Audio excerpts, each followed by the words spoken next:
الحمد لله نحمده ونستعينه ونستغفره ونعوذ بالله من شرور انفسنا ومن سيئات اعمالنا من يهده الله فلا مضل له ومن يضلل فلا هادي له واشهد ان لا اله الا الله وحده لا شريك له واشهد ان محمدا عبده ورسوله يا ايها الذين امنوا اتقوا الله حق تقاته ولا تموتن الا وانتم مسلمون يا ايها الناس اتقوا ربكم الذي خلقكم من نفس واحده وخلق منها زوجها وبث منهما رجالا كثيرا ونساء واتقوا الله الذي تساءلون به والارحام ان الله كان عليكم رقيبا يا ايها الذين امنوا اتقوا الله وقولوا قولا سديدا يصلح لكم اعمالكم ويغفر لكم ذنوبكم ومن يطع الله ورسوله فقد فاز فوزا عظيما اما بعد فان خير الحديث كتاب الله وخير الهدي هدي محمد صلى الله عليه وسلم وشر الامور محدثاتها وكل محدثه بدعه وكل بدعه ضلاله وكل ضلاله في النار. أعوذ بالله من الشيطان الرجيم بسم الله الرحمن الرحيم قاف القرآن المجيد بل عجبوا لينذرهم منهم وقال الكافرون هذا شيء عجيب أجزاؤها وكن أبواب ذلك لهم بعيد قد علمنا لتنقصن عندنا كتاب حفيظ بل كذبوا بالحق لما جاءهم فهم في أمر مريج أفلم ينظروا إلى السماء فوقهم كيف بنيناها وزيناها وما لها من فروج والأرض مددناها وألقينا فيها رواسي وأنبتنا فيها من كل زوج مجيد تبصرة وذكرى لكل عبد منيب ونزلنا من السماء ماء مباركا فأنبتنا به جنات وحمر نصيب والنخل باسقات لها سبع نزيد رزقا للعباد وأحيينا به بلدة ميتا كذلك الخروج كذبت قبلهم قوم لوط وأصحاب الرس وثمود وعاد وفرعون وإخوان لوط وأصحاب الأيكة وقوم تبع كل كذب الرسل فحق وعيد أفرأينا من خلق ولمن في نفس من خلق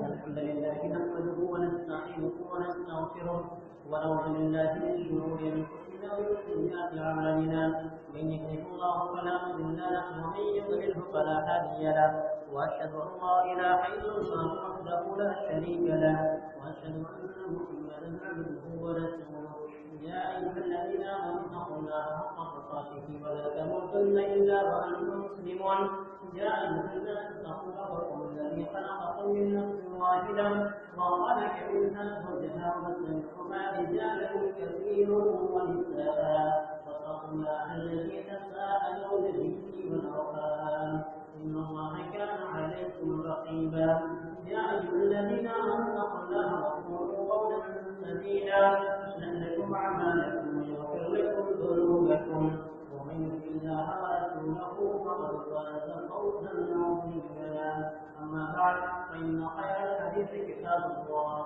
وخير الهدي هدي محمد صلى الله عليه وسلم وشر الامور محدثاتها وكل محدثه بدعه وكل بدعه ضلاله وكل ضلاله في النار.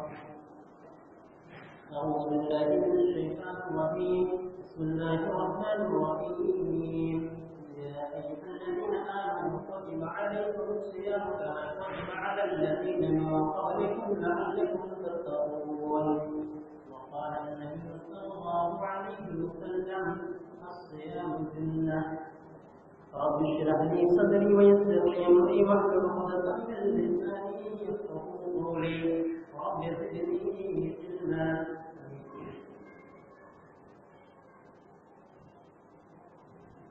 تمام چیزوں کی تعریف و توصیف، عظمتوں کی بڑائی، بزرگی اور بڑائی، وحدہ لا شریک خالق کائنات مالک ارض و سماء کی بارہ درود قرآن کی بارشیں نازل ہو کہ بھیجے گئے تمام انبیاء کرام اور رسول اعظام پر ہمارے آخری نبی جناب محمد رسول اللہ صلی اللہ علیہ وسلم. محترم سامعین کرام، حاضرین جمعہ، آج جس مہینے سے ہم گزر رہے ہیں رمضان المبارک کا مقدس مہینہ، جس کا دوسرا عشرہ ختم بھی ہونے کو ہے، انتہائی بابرکت مہینہ اللہ رب العالمین نے ہمیں عطا فرمایا. دوستو، ہمیں اور آپ کو پتہ ہے کہ رمضان المبارک کا یہ روزہ کتنی اہمیتوں اور فضیلتوں کا حامل ہے. مجھے رمضان المبارک کی اہمیت اور فضیلت نہیں بیان کرنی، آپ لوگوں نے بازار سنا ہوگا. میں روزے کا جو مقصد ہے اس مقصد کو لے کر کے چند باتیں آپ لوگوں کے سامنے رکھنے کی کوشش کروں گا. رب العالمین نے ارشاد فرمایا یا ایھا الذین آمنوا کتب علیکم الصیام کما کتب علی الذین من قبلکم لعلکم تتقون. اے لوگوں جو ایمان لے آئے ہو، اللہ نے تمہارے پر روزے کو فرض کیا جس طریقے سے تم سے پہلے کی امتوں پر روزہ فرض کیا گیا تھا. مقصد یہ بیان فرمایا لعلکم تتقون، تاکہ تم متقی اور پرہیزگار بنو. اللہ رب العالمین نے روزے کا مقصد یہ بیان فرمایا تاکہ تم تقوی اختیار کرو، متقی اور پرہیزگار بن جاؤ. تقوی کہتے ہیں اللہ رب العالمین کی نافرمانیوں کو چھوڑ کر کی اطاعت و بندگی میں ہم لگ جائیں. ابن کثیر کی ایک روایت کے مطابق تقویٰ کے تعریف بیان کر کے میں بات کو آگے بڑھاتا ہوں. ابن کثیر علیہ السلام ایک روایت نقل کرتے ہیں، کہتے ہیں کہ حضرت عمر بن خطاب رضی اللہ تعالی عنہ نے حضرت عبید بن کعب رضی اللہ تعالی عنہ سے سوال کیا کہ تقویٰ کہتے کسے ہیں؟ تو عبید بن کعب نے بڑا پیارا جواب دیا اور فرمایا ابن خطاب یہ بتاؤ کیا کبھی تمہارا نظر ایسے راستے سے ہوا ہے جس راستے پر جھاڑیاں ہیں، کانٹے دار درخت ہیں، کانٹوں سے بھرا ہوا وہ راستہ ہے؟ عمر بن خطاب رضی اللہ عنہ کہتے ہیں جی میں اس راستے سے گزرا ہوں. اور یہ کہتے ہیں کہ پھر تم نے کیا کیا؟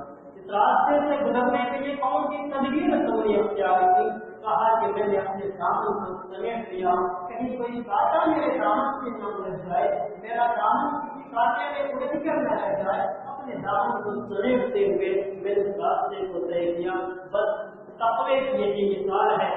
دنیا دنیا ساداب بھی ہے، بڑی میٹھی بھی ہے. اس دنیا کے اندر برائیاں بڑی آسان ہے، چاروں طرف سے انسان کو برائیوں میں گھیر سکتا ہے. اور ہمارا یہ فرض بنتا ہے، ہماری ذمہ داری بنتی ہے ان تمام برائیوں سے رشتے کو توڑ کر کے، ان تمام برائیوں سے دامن کو بچاتے ہوئے صراط المستقیم جو کہا گیا، سیدھے راستے کی طرف ہم ایسے نکل جائیں جو اللہ کے رسول کا راستہ ہے، جو قرآن و حدیث کا راستہ ہے، جو سنت کا راستہ ہے، جو صحابہ کرام کا راستہ ہے. ایسے راستے کی طرف ہم نکل جائیں، دائیں بائیں سے ہمیں کاٹے کی طرف برائیوں سے ذرا سا بھی تعلق کا واسطہ نہ ہونے پائے. اس طریقے سے تقویٰ والی زندگی ہم گزاریں گے اگر ہم، تو یقیناً ہم اور کامیاب بھی ہوں گے. اللہ رب العالمین نے روزے کا مقصد بیان فرمایا لعلکم تتقون، تاکہ تم متقی اور پرہیزگار بن جاؤ.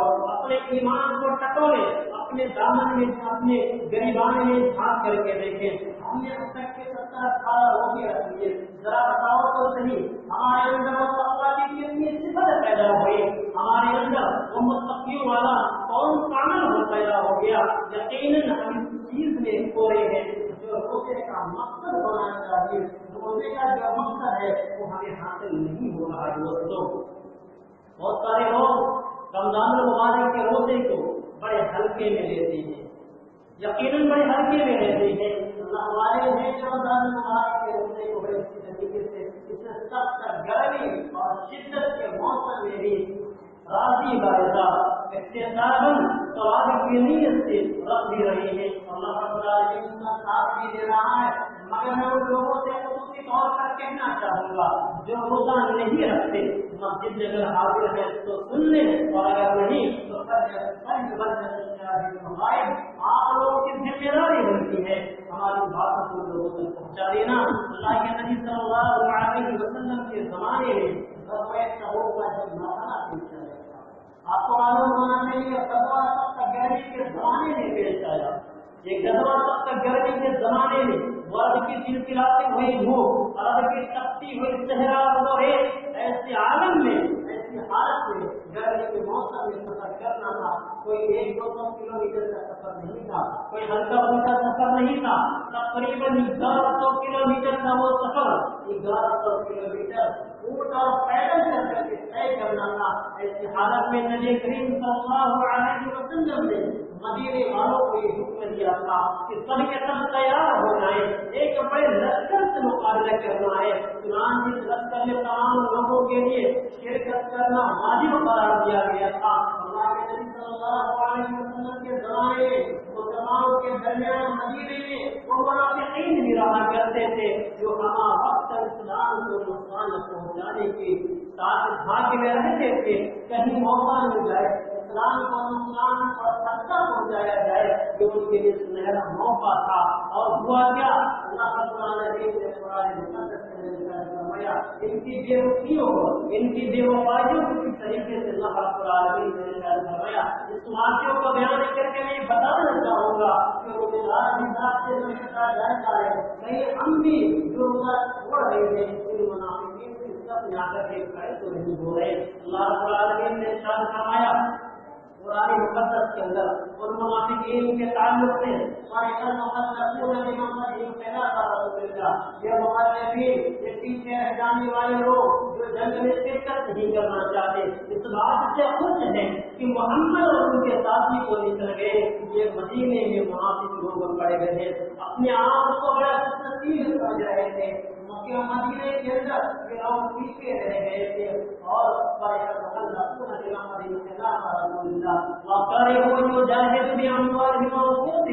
اپنے مال سے اور اپنے نفس سے اللہ کے راہ میں جہاد کرنا یہ لوگ ناپسند کرتے تھے۔ یہی دھیان دے کہا گرمی کے موسم میں نہ نکلو، کیا کہا تیز دھوپ ہے، گرمی کی شدت ہے، گرمی کے موسم میں تم نہ جاؤ۔ یہ منافقین اپنے ساتھیوں سے کہتے پھرتے تھے، بڑے بھاگے صحابہ کرام کو پہچانے کی کوشش بھی کیا کرتے تھے، کہہ رہے تھے کیا ضرورت ہے محمد اور اس کے ساتھی جائے، کہیں لشکر ہے تو مقابلہ کروائیں، ہمیں مدینے میں ہے بدروں کا سایہ نصیب ہے، ہمیں کیا ضرورت ہے نکلنے کی۔ جب محمد پلٹ کر کے آئیں گے صلی اللہ علیہ وسلم جھوٹے بہانے تلاش کر لیں گے، قدرت پیش کر دیں گے اور کہہ رہے کہ لازم کے روح کے لحظ گرمی کے زمانے میں، گرمی کی شدت میں تم نہ نکلو۔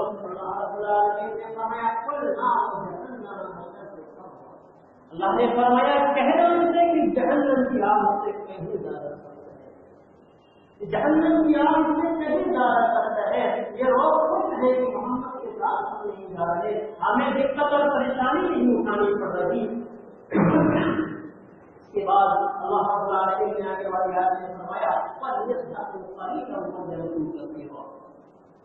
آج یہ ہنس رہے ہیں، ہنس رہے کل بہت زیادہ رہیں گے، پر یہ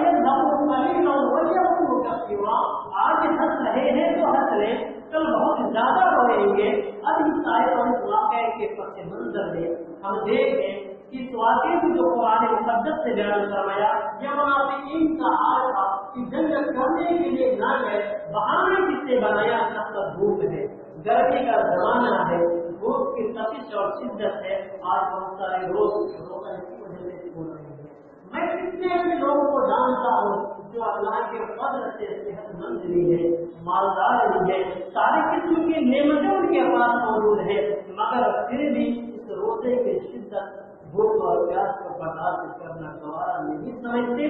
یہ ان کے ایمان کی کمزوری ہے.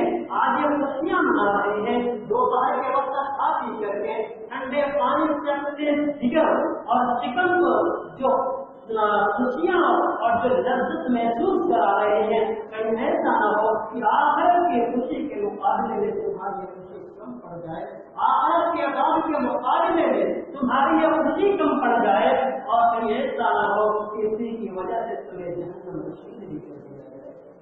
اور ہمارا بھی یہی مان جائے. وہ لوگ کہتے تھے گرمی ہے، گرمی لوگ ہم بھی یہی کہتے ہیں سب سے گرمی ہے، ہم سے پیاس برداشت نہیں ہوتی، ہم سے بھوک برداشت نہیں ہوتی. ہمیں کام بھی کرنا ہوتا ہے، ہمیں یہاں بھی جانا ہوتا ہے، ہمیں وہاں بھی جانا ہوتا ہے. اللہ کے بندوں کا روزہ رکھنا چاہو گے تو کوئی کام مشکل نہیں ہے. رکھنے والے ایسے ہیں، رکشہ چلا کر کے روزہ رکھنے والے روزہ رکھنے میں ایسے لوگوں کو بھی جانتے ہیں. آپ کے پاس کون سا عذر ہے؟ قیامت کی اللہ رب العالمین کے سامنے کون سا عذر پیش کریں گے؟ دوستوں، سب سے پہلی بات کہ ہم روزہ اس لیے رکھیں تاکہ اللہ کا تقوی اختیار ہو جائے، اللہ رب العالمین کا ڈر و خوف ہمارے دلوں میں پیدا ہو جائے. اور جب تقوی اختیار ہوگا تو تقوی کے فوائد کیا ہے؟ تقوی کے فوائد بھی بہت سارے ہیں. اور اسی طریقے سے جب ہم روزہ چھوڑیں گے، گناہوں کی طرف جب ہمارا قدم بڑھے گا، گناہوں میں جب ہم آگے بڑھیں گے تو دنیاوی مصیبت بھی ہمارے سر پر آئے گی، اخروی مصیبت بھی ہمیں جھیلنی ہوگی.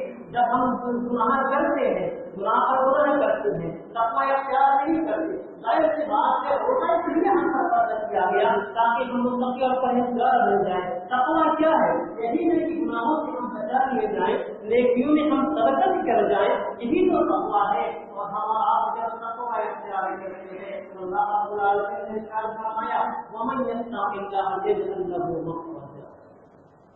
جو تقوی اختیار کرے گا اللہ رب العالمین اس کے لیے ہزار راستے پیدا فرما دے گا.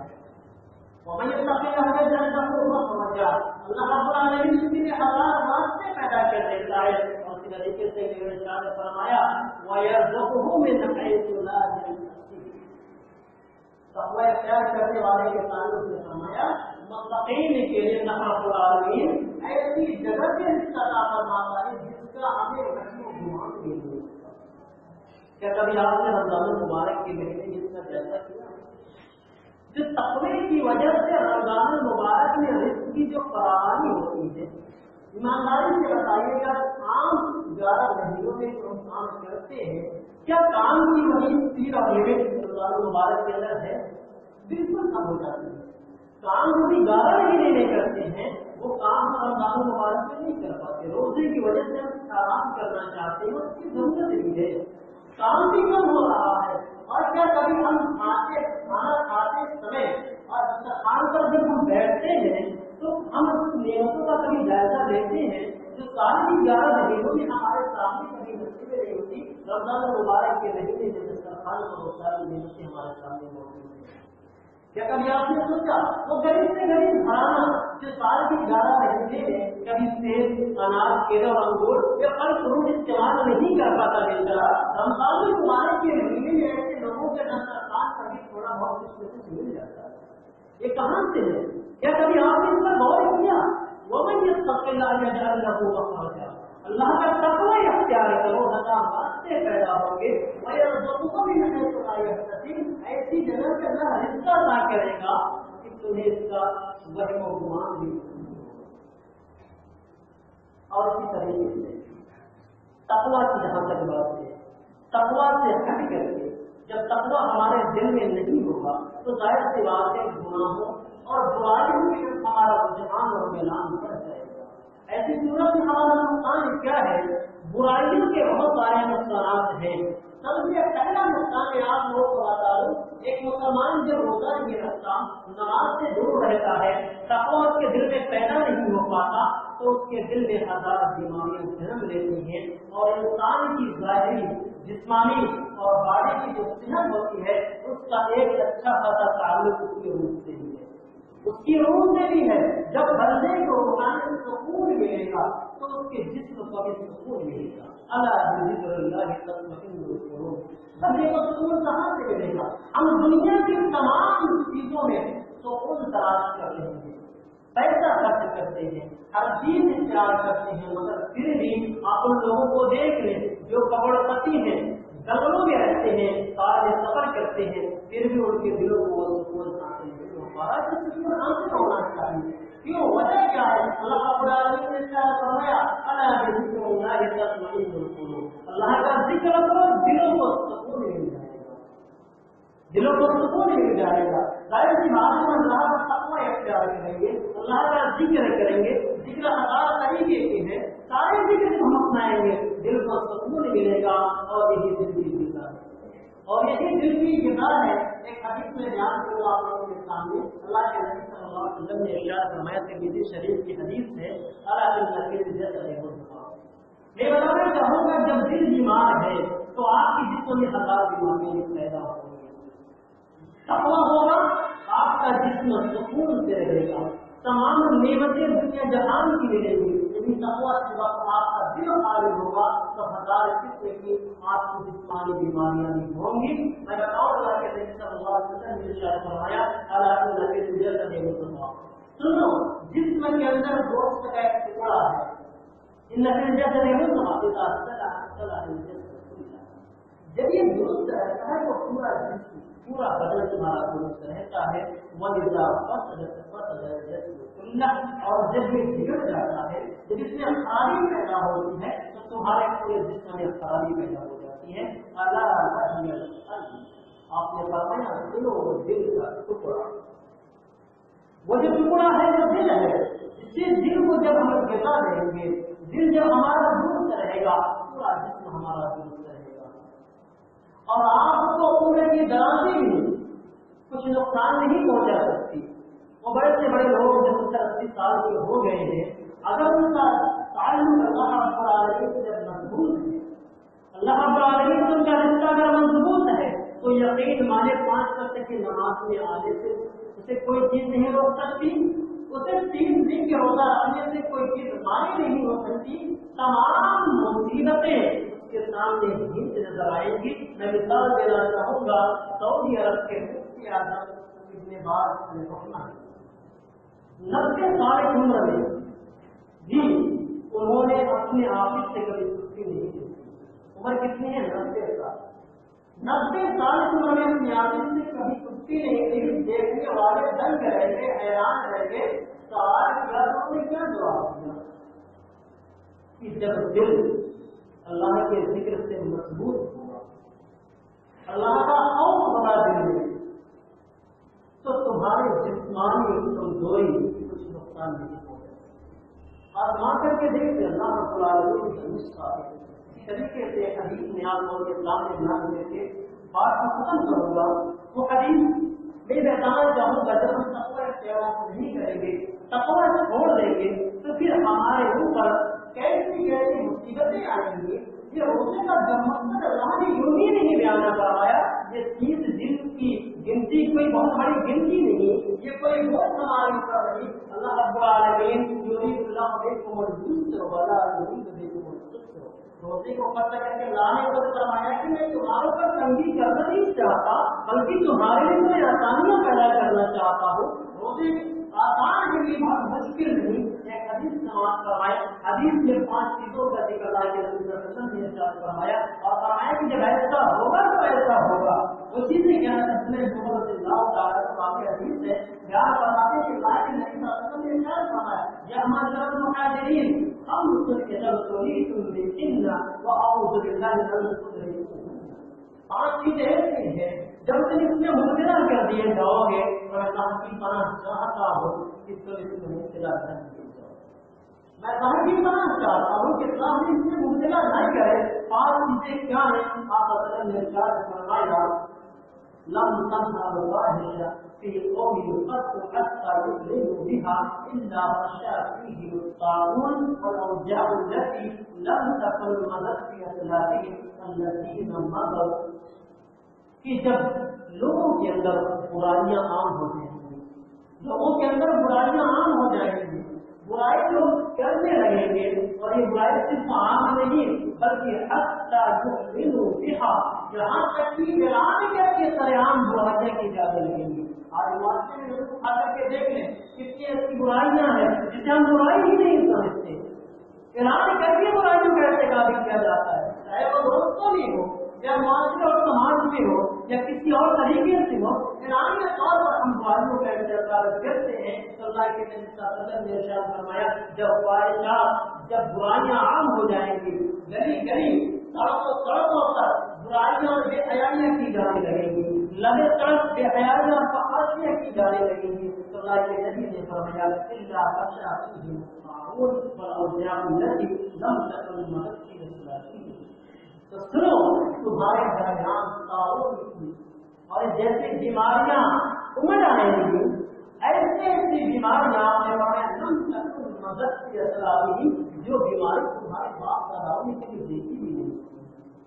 آپ معائنہ کریں، آپ اندازہ لگائیں، آج سے 20-25 سال پہلے آج جن برائیوں، آج جن بیماریوں کو ہم جھیل رہے ہیں، کیسی کیسی نئی نئی بیماریاں سامنے آ رہی ہیں، کیا اس سے پہلے کبھی تھی یہ بیماریاں؟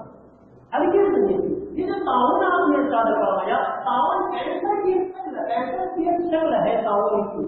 آج ہم دیکھتے ہیں تعاون یا کینسر کس طریقے سے لوگوں میں بڑھ رہا ہے۔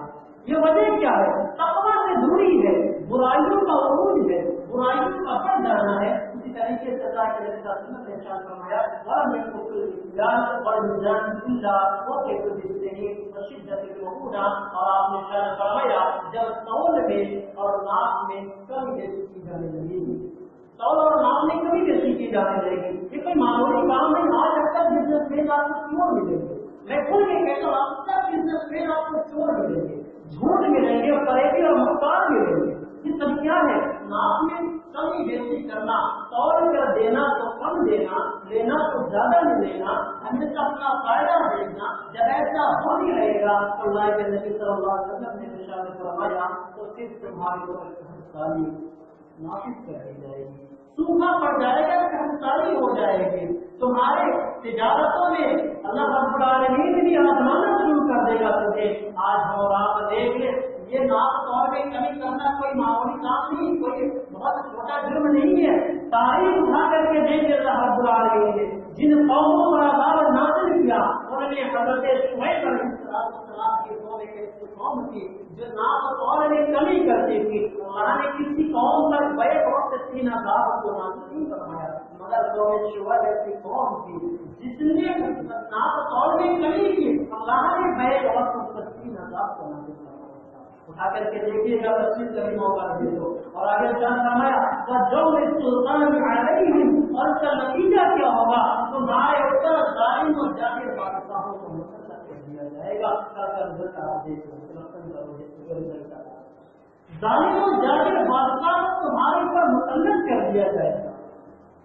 اور اسی طریقے سے فرمایا وَلَمْ يَمْنَعُوا زَكَاةَ أَمْوَالِهِمْ إِلَّا مُنِعُوا الْقَطْرَ مِنَ السَّمَاءِ وَلَوْلَا الْبَحَائِرُ لَمْ يُمْطَرُوا، اور جب لوگ اپنی زکاتوں کو روک لیں گے، جب لوگ اپنی زکاتوں کو روک لیں گے، اللہ رب العالمین آسمان سے بارش کو بھی روک لے گا۔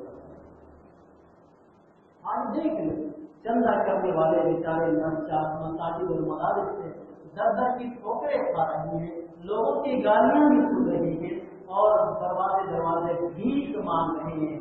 یہ آگے تو عام کا حق معاف کی طرح اگر صدقات اور زکات واجب ہے تو لا کر کے ہم گھر کو پہنچا دیں، یہ تو بہت بڑی نعمت ہے کہ ابھی آپ مجلدین آپ کے دروازے پر پہنچ رہے ہیں، اور وہ بھی جب ہم نکال رہے ہیں تو تنگ دلی کے ساتھ۔ اللہ نے فرمایا لن تنالوا البر حتى تنفقوا مما تحبون، رمضان مبارک کا مہینہ ہے، زکات نکالنے میں تنگ دلی محسوس نہ کرو بلکہ دلی سے ادا کر دیا کرو۔ اللہ نے فرمایا تو نیکی کو اس وقت تک نہیں پہنچ سکتے جب تک کہ اپنا سب سے محبوب مال سے آج چندے میں، مساجد کے چندے میں، مدارس کے چندے میں اکثر نوٹ و پٹی والی ہوتی ہے۔ جو دکاندار نہیں لیتا ہے، دکاندار کوئی بزنس مین ہے، ساڑی کا کاروبار چل رہا ہے، مال نو چندے نہیں دیتے، کہاں سے اللہ رب العالمین کو بول کے دے گا؟ جب ایسا ہونے لگے گا، اللہ نے فرمایا آسمان سے بارش کو روک لیا